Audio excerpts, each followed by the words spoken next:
Aldous Huxley was an English writer and philosopher. He wrote nearly 50 books. And here's his quote about history.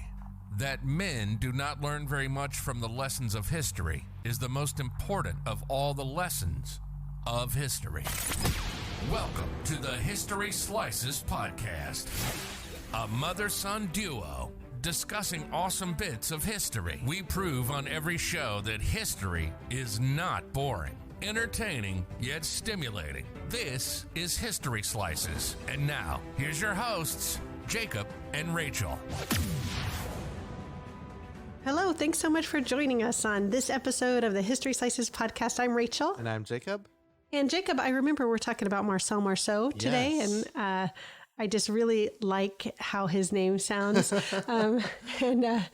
Isn't French a beautiful language? It is, and I'm sure that the anglicized way I'm saying it is not really anything Probably like what it not. sounds like in French, but Yeah, well, it's still pretty, even when I say it as an American. Yeah, Marcel so- Marceau, it sounds pretty. Yeah, absolutely. What do you, I always start this off like this, but what do you know about Marcel Marceau? Really, and as I told you last week, I didn't do any research. Of course. I know that he was the most prominent mime that I can think of, and that he wore black and white. And I couldn't even really tell you when he lived. I don't even know. I don't know really much. Okay. So I have a lot to learn today. No, that's totally fine. Yeah, he's an interesting figure. First of all, I know you know what a mime is. And obviously, I know what a mime is. But for any of our audience listening that doesn't know, It's a good place to start. yeah, a mime is a type of performer. They're usually silent, at least in character, and they usually act out scenes, sometimes with props, sometimes without. Our popular image of the mime, which has been around for a while, this thing, but our popular image comes from Marcel Marceau. Like kind of the look, Gloves and, all that, and everything, yeah, the yeah. white painted face. Yeah. Yeah. That's right. I forgot his face was painted. He is considered one of the world's greatest mimes. And what I want to do is I want to kind of talk about his history. I want to kind of talk about his career a bit and kind of, some of the impact he had and stuff. And then I want to briefly touch upon some other famous mimes who aren't really household names. Yeah. Though I don't know if I couldn't name one other mime, exactly. so that's cool. Yeah, so that's one of the reasons why I wanted to kind of touched on them as well. Yeah. Yeah. Well, I'm excited. Let's get going. Okay, awesome. So, first of all, Marcel Marceau is not his birth name. He was Oh, I feel a little cheated. Like that was a really cool name, but if it's a stage name, then okay. Well, we'll get to why. Fair enough. Though get you to got to why. have a cool name if you're going to be, Yeah. the world's most prominent mime. His birth name was Marcel Manzel. Oh, okay. Manzel. Okay, I can see why he changed that actually. Yeah. He was born March 22nd, 1923 in Okay. Strasbourg, France. Okay, so I wouldn't have been too far off because if I had said out loud what I was guessing the era was, I was thinking the 20s. But if he was born in the 20s, I would have been off a little bit. But yeah cool. That's all good. He was Jewish. His family was Jewish. Huh. His dad, little background, he was originally from Poland. However, his mother was from Ukraine. So kind of a immigrant thing going on there. When he was around 5 years old or so, his mother took him to see a Charlie Chaplin film, which really inspired, because Charlie Chaplin, a lot of his stuff is, I don't know if he's considered a mime or not, but a lot of his stuff is kind of based in that same. That's interesting. It was so physical because they weren't talking movies. Yeah. So he had to communicate a lot through his body language. So that makes sense. Yeah, he was also, Marcel was also apparently inspired by Buster Keaton as well. I recognize that name. He's like Chaplin. He's another An early- physical comedian Okay. who was in a lot earlier films. Okay. This inspired him to want to become a mime, though he wouldn't get the chance until a little later on in life, because when he was 16, the Nazis invaded France, which is a bit of a downer. Yeah. But I have a quick question, Yeah. side question. Of course. It inspired him to become a mime. So mimes actually existed, or did he sort of create They the genre? existed. They were. They did, Yeah, okay. they were around. I don't know. I don't think they. He didn't invent miming. No, that was Okay. a different person. I think Marcel kind of popularized, at least in North America and some other places, Mm-hmm. but he popularized mimes and kind of look of mimes. Okay. But he wasn't the he wasn't the inventor of the craft. Okay. That's a good way to put it. So to take us back to where you were going when I interrupted with that question, you said he was 16, the Nazis invaded France, and he's a Jewish boy. Yes. So his family, of course, they fled to another French city that was a little farther, in the country, I guess. Or you know what I mean? Like away from the border. Say called, I'm going to make an attempt to pronounce this name. Limoges? I don't know. That's completely wrong. I could tell immediately. Limoges, that city. If you're French, I'm sorry. You know what we're saying. I like your country. I can't. I'm sorry. Unfortunately, it was a bit of a tragic time for him. His father was put in a concentration camp and perished there, which obviously was like really a real tragedy. But thanks to his cousin, George Longer, he ended up falling in with the French Jewish resistance. And he played a part. He helped rescue a lot of kids and a lot of people from the Nazis. So, he's like... That's a really cool tidbit to know. I mean, we could stop right here because I'm just kidding. I had no idea that he had an impact beyond just... the arts. Yeah. Yeah, no, he was a hero. That's very cool. In that sense. This is when he changed his name, by the way, to Marcel Marceau, because it was a reference to Francois Severin Marceau, who during the French Revolutionary Wars of like the late 1700s, early 1800s, that was a French general at the time. So sort of like a tribute to him. Yeah. So while it's totally understandable to think, it's a stage name, which Yeah. it kind of is. Yeah. At the time, it was a tribute, and it was because he was part of a resistance thing. Anyway, so after Paris was liberated, he joined the French army like proper. He actually spoke a couple languages. He spoke obviously French, as because he's French. He also knew how to speak German and English as well. So he was pretty, helpful there. Once the war had finally finished in 1945, he was like, okay, cool. Now I can pursue my dream in the arts, which he did. He enrolled in the School of Dramatic Arts in Paris, and he did pretty well in there. He joined, one of his teachers was a actress named Jean-Louise Barrett, I don't know. And he ended up, when he finished his schooling, he ended up joining her acting company. He played like his first, to give an indication of how talented he was, like one of his first like major roles, he got public acclaim. Wow. Like they really liked him. They right thought out he of the was gate. very good. Wow. Yeah. So this was on stage? Yeah, this is on stage. This is like stage work. And so they traveled around like France, and he got like a reputation as being a very good mime. Like his name started to become known. Yeah, he made a character. You know how Charlie Chaplin had the Tramp, which was like kind of his. It wasn't him, but it was kind of him. It was like a character he played in like a lot of movies and a lot of roles and stuff. In 1947, Marcel made Bip the Clown, and that was his character. And that's like the iconic white face, glove. He had on like a hat with like a feather and stuff. Bip, huh? Yeah, cool. Bip. And he would, just a really simple name, and I appreciate that. But no, and in his various acts and shows, Bip would go around and you know what I mean? He would get into all these crazy, wacky hijinks for like, he's, in a bike race, or, he's on a plane, or, whatever. It's all like, I know some mimes use props, and I don't know like what the opinions on that. But he didn't. It was all, he communicated all of that just with his body language. Yeah, that's a lot incredible. of his later performances, I say later, 70s era performances, you can find on YouTube. They're really amazing. It's all very artsy fartsy, and I mean that in the best way possible. What do you mean? How do you mean? Well, just like because to give an example, I watched an interview with him, and he was talking about his inspirations and kind of like his thought process behind like some of the scenes he would act out or the skits he did. And he some of his stuff that he did is considered classics now. Like a lot of mimes, people training to be mimes or whatever, kind of go back to these like, and I'll name off some of them in a bit, but basically he was talking about how one of them, and I did go find this one on YouTube. It's very impressive how much control this guy had over his face. I know that's a Wow. weird sentence, but it is.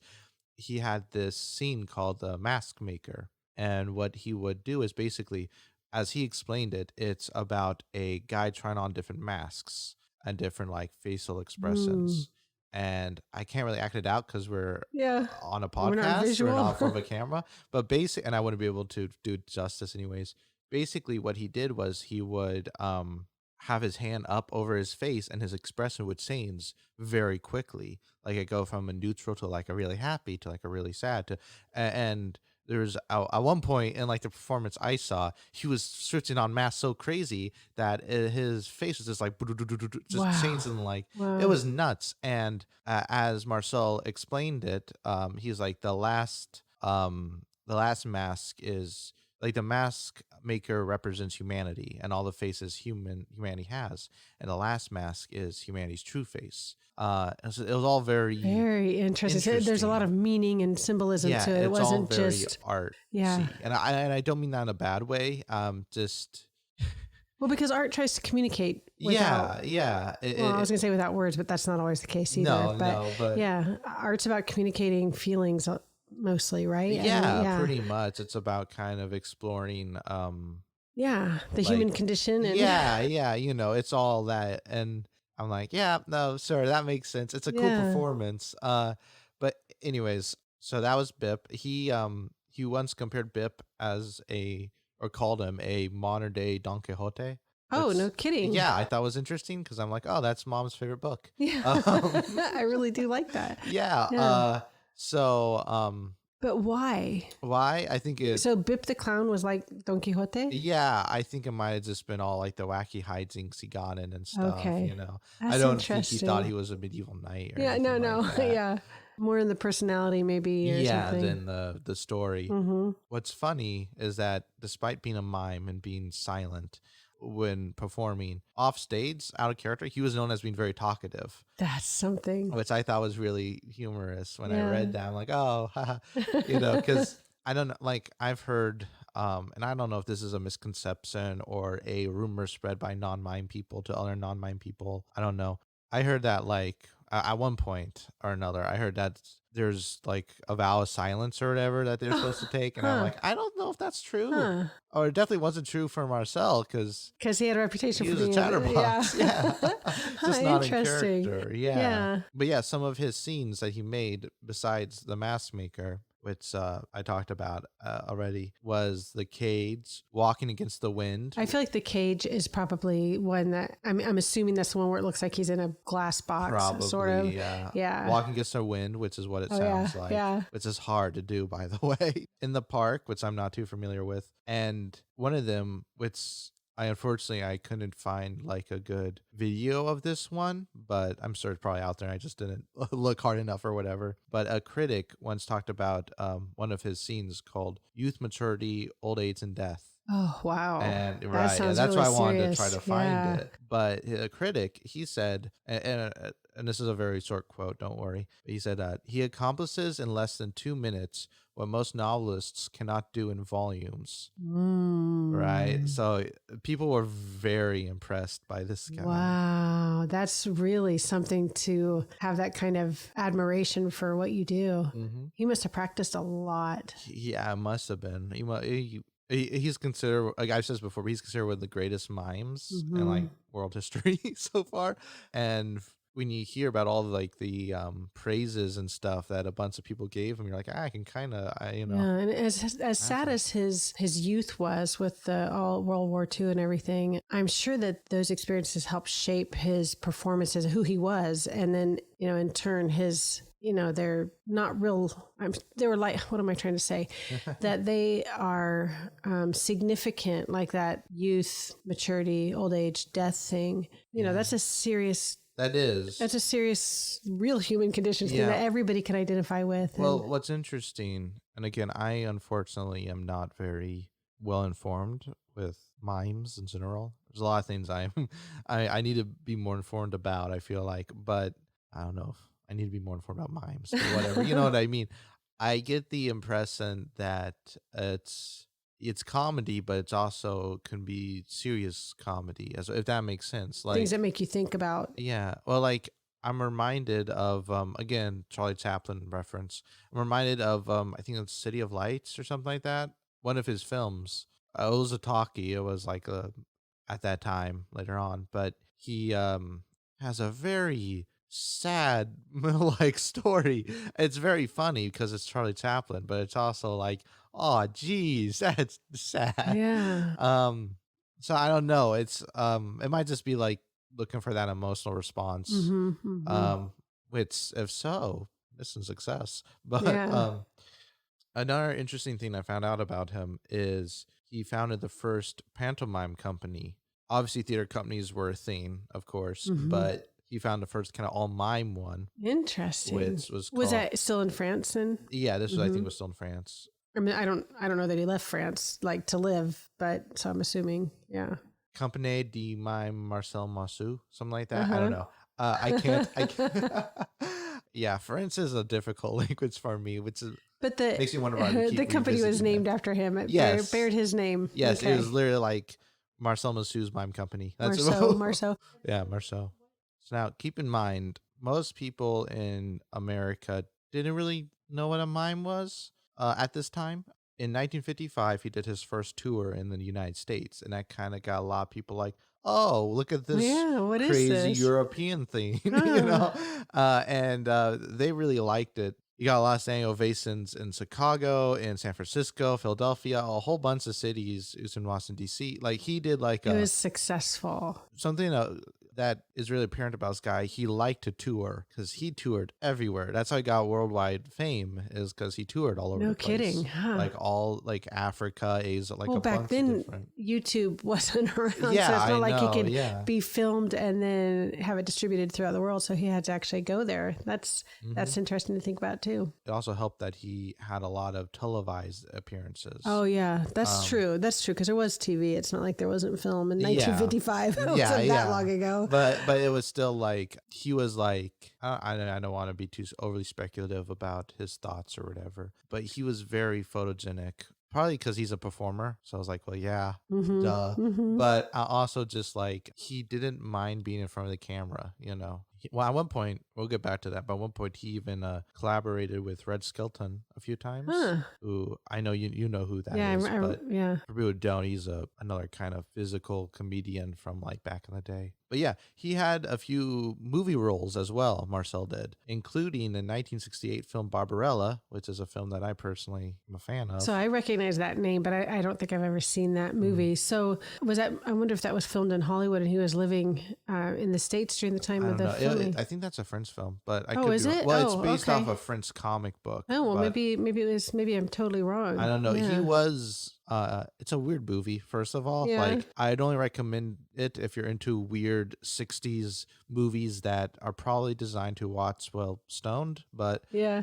Was his he was a bit underutilized in that. he was okay. That's Yeah. kind of my question was what kind of role did he play? Was it like He was like a scientist, doctor dude. yeah, But not like a significant role in the it was like a movie, or- supporting role, but Okay. it wasn't like That's interesting. he wasn't very physical. Which I makes me yeah. question why you cast him. But Yeah. it was his first film role where he spoke in English. Oh, So there's that. cool. I don't know if that's interesting or not. It's interesting to me, but he was in other movies as well, other films. He also, to show kind of how prolific this guy was, he wrote two children's books, one about spelling and one about counting. oh, And it no was really kidding. Marcel Marceau book of numbers or whatever, you know. Yeah. And it was like just for younger children. I wonder, did he have children himself? Yeah, we'll get to that. It's very interesting to look at this guy, Marcel Marceau, and compare it to the last person we covered, Vincent van Gogh, Mm-hmm. because they both rose to fame and success, but in completely opposite ways. Where Van Gogh was depressed and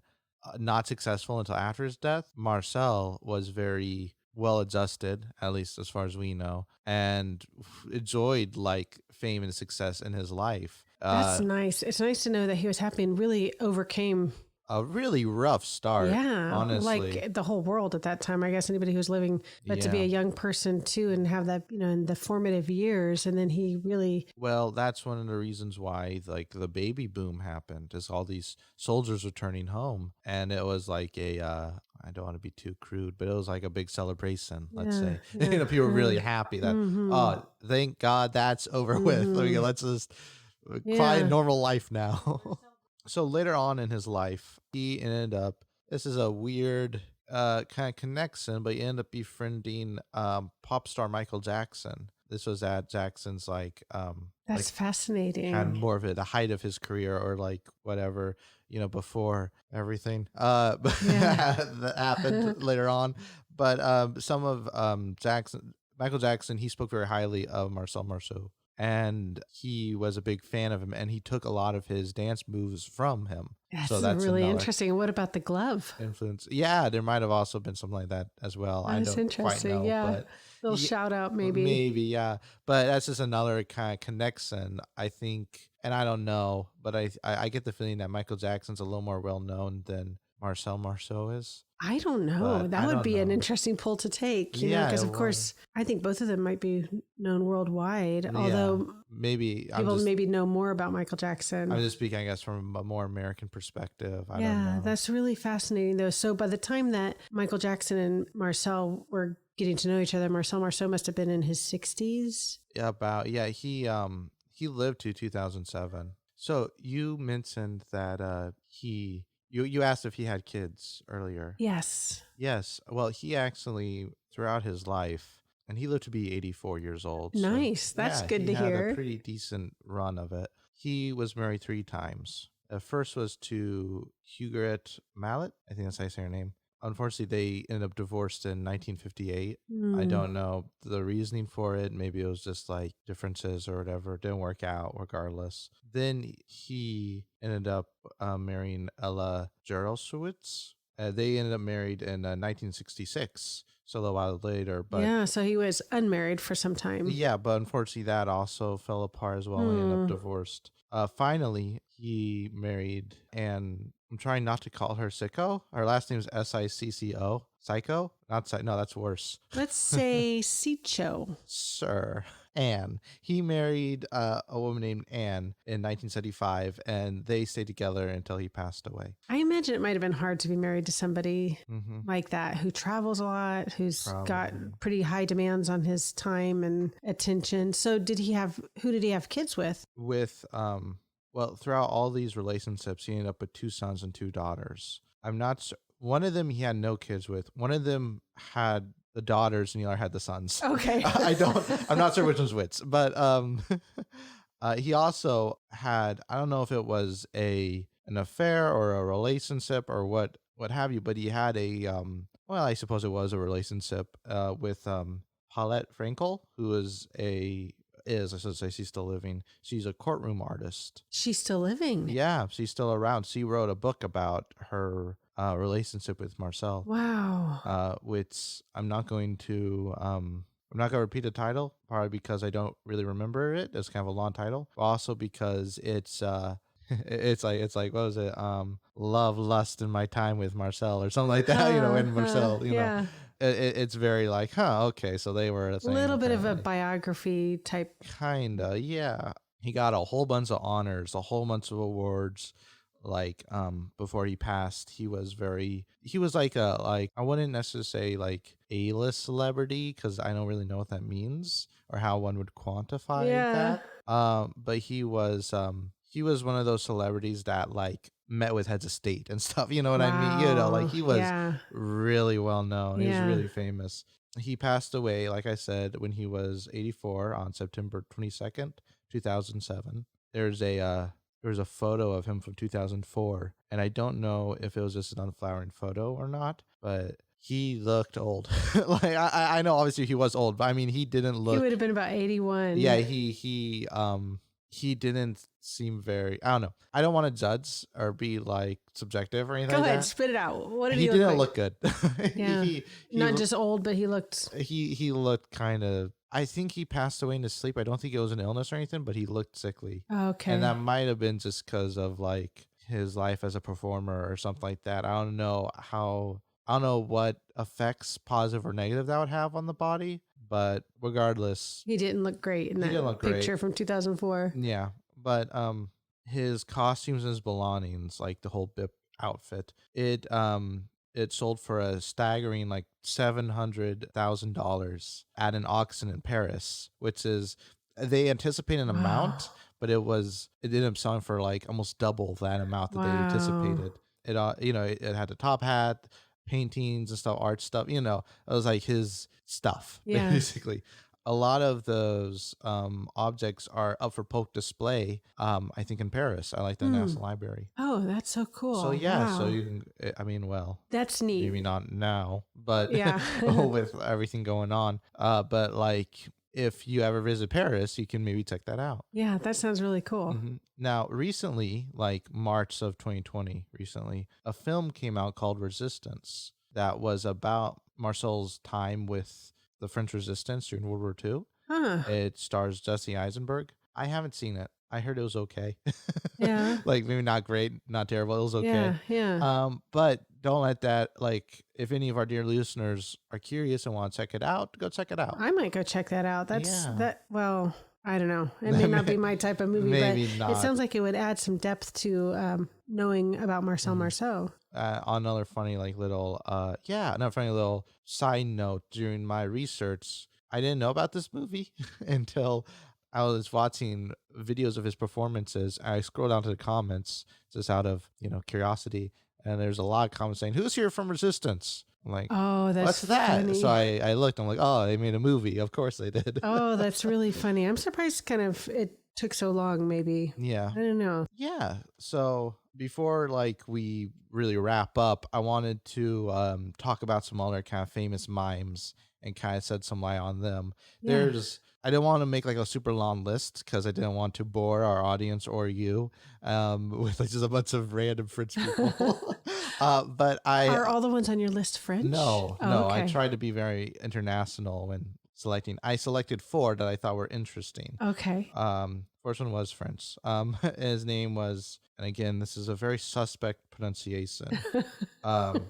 Eugene de Croix. Okay. I think that last name probably ends with Croix. Yes. Which I think is pronounced Croix. De Croix. He lived from 1898 to 1991. Wow, nice long life. Yeah, and he is considered, or at least credited, as the father of the modern concept of mimes. Oh, cool. They've obviously were around before, but kind of like the concept of them came from him, and Marcel was one of his pupils. Oh, that's very cool. So I thought, there you go. There, another famous mime. He has a very French name, which might explain why he isn't as well known in the Anglosphere. Could be. But I'm like, that's cool. Maybe he didn't travel like Marcel did or something. Possibly. Who knows? I don't know. Robert Shields is an American. He's another one. He was born in 1951. He's still living. He helped popularize mimes in America after Marcel, of course. In the 80s, Robert Shields, had a show called Shields and Yarnall, which starred him and his wife, Lauren Yarnall. And they kind of did performance stuff. So on TV? Yeah, on TV and that's stuff. cool. I'm like, so yeah, that's pretty neat. I found a picture of them. They look like they're from the 60s, but that's okay. This next one is a Swiss theater troupe. I'm going to attempt to say their name because, again, it's not English, so I don't know. Mummenstads? Something like that. It's like play off the word mummer, which is like an old term for a performer, basically. If you ever read the Game of Thrones books, they use that term. Oh, I didn't know that. Yeah, which made me think. I didn't know it was a real term until later on because I just knew it from Game of Thrones. Yeah, interesting. Anyways, they utilized a lot of props, a lot of masks. They're still around. They formed in 1972, so they're a long runner. They number 7 members. They used to have 8, but unfortunately, back in the early 1990s, one of them had passed away from AIDS. Oh, gosh. Which sucks, Yeah. but they're still going. They're still going. Good on them. And do they travel too? I believe so, Okay. yeah. Tony, the last one, is a man named Tony Montanaro. He was born 1927 and lived until 2002. So again, a while. Really a contemporary of Marceau. Mm-hmm. He founded, he was a established mime. But what's interesting to me is this guy, he founded the Celebration Barn Theater, which is like a performance school, including mime work, but it's also like other performance stuff. And some of the alumni at school of producing went on to become puppeteers for Sesame Street, for the Muppet Show, performers for Cirque du Soleil. I think that's how you say that. Cirque du Soleil, something like that. Yeah. And a couple of them became writers for Between the Lions, which is That's a PBS. Yeah, it show. was a PBS show. Like I say, back in the day, it ended 2010. Which blew my mind because it's been decades since I thought of that. So, Yeah. But yeah, that's amazing that one school produced so much good. That's really cool. Yeah, well, it just goes to show you that like there's a field for a lot of stuff. There's probably a field for anyone. Trick is finding it. The trick is finding it and then being bold enough to go after it. Yeah. Yeah, and create things that weren't already there. Yeah, and it's one of those things that, when you think about it, like, well, of course, there's a bunch of puppeteers on Sesame Street, you know. But you don't think about how did they get there? Yeah, it's like, it's the same thing with, I've flirted with the idea of being a writer. I'm not good at it, but I've thought about it. And one of the things that like you don't realize is there's writing everywhere. And I'm not talking books. I'm talking like signs. I'm talking like menus. There's writing everywhere. And it's like, well, someone somewhere has to write all that stuff. You know, you don't think about it because you're just so used to seeing it. Labels. I mean, yeah, no, totally. Can you imagine just for a second what the world would look like without any letters?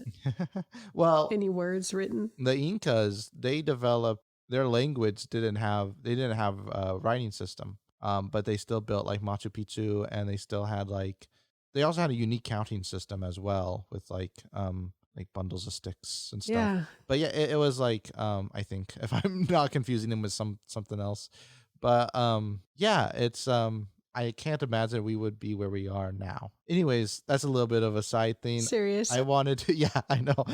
I want to talk about Marcel Marceau, because I didn't know too much about him myself other than famous mime, ?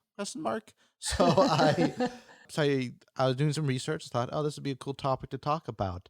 And so I'm like, yeah, I thought he was a really cool, inspiring story. I thought it was very, I don't want to say lighthearted, but it was a lot nicer than the trials and tribulations of Vincent van Gogh that we covered last time. Yeah, that's really true. The kind of general circusness of Andrew Jackson we covered before that.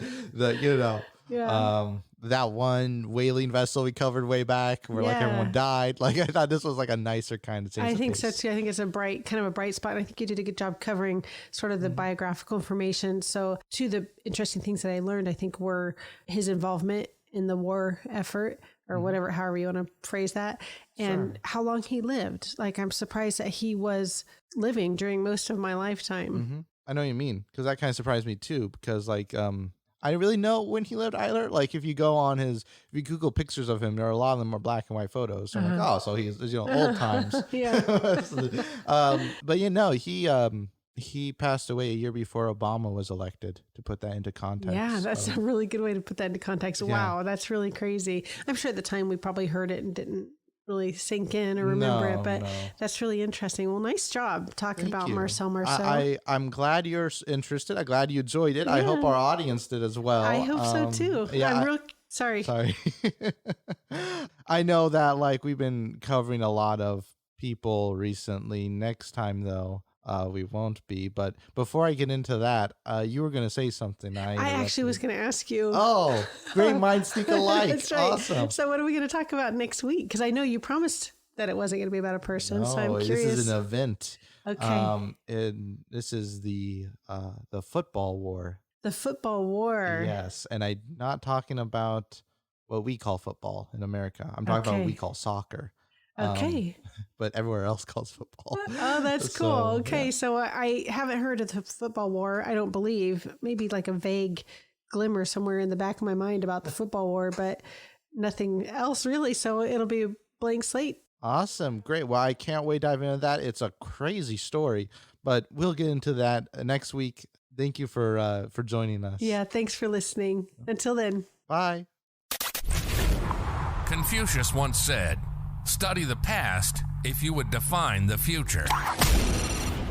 You've been listening to the History Slices podcast with Jacob and Rachel. We hope you've gotten some useful information from the show. We hope we made you think, and we hope you were entertained. We know we had fun, and we'll be back soon. But in the meantime, hook up with us on Facebook at History Slices and on Instagram at History Slices Podcast. Make sure to like, rate, and review the show, and tell a friend about the show. That'll help us out too. One more quote before we go from Michael Crichton. If you don't know history, then you don't know anything. You are a leaf that doesn't know it's part of a tree. Till next time, this is History Slices, signing off.